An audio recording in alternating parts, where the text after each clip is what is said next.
You know, the chatterbait was a bait that, you know, came out that really created its own category at the end of the day. And chatterbait's really a brand name. It's not a, you know, there's a lot of companies that have a bait similar to that, a vibrating jig, you know, whatever you want to call it, a bladed swim jig, for lack of a better word.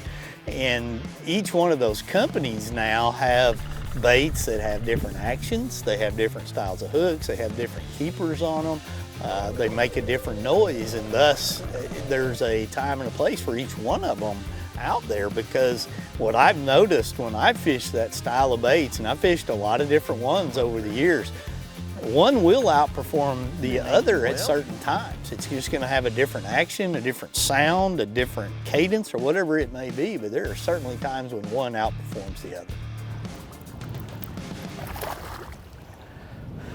Another little chatter bomber. Fish there hitting him, not a lot of line out.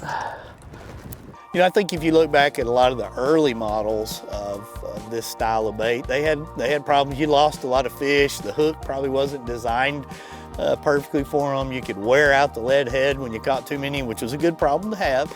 And as you look at the generations of them now, boy, there are some of them out there that are they're just better than others in most cases. And I think as fishermen, we seek a lot of that at different times to be able to generate more strikes. I mean, for me, I love to throw this style of bait, and that water temperature's in the upper 40s all the way up from there.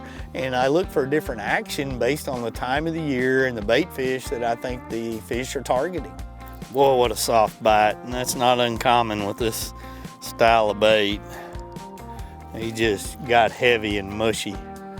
It's pretty cold out here today. It's in the, you know, upper 40s. And you know, when you look at how this fish bit, you can see the bait down in there. I mean, he just swam up behind it and sucked it in, and I probably pulled the bait up at that time, and then got him hooked right there in the top of the mouth. It's exactly that kind of bite that, you know, I like to feel when they do that. And sometimes it's a thump, and sometimes, like I said, it just gets heavy. That's fun.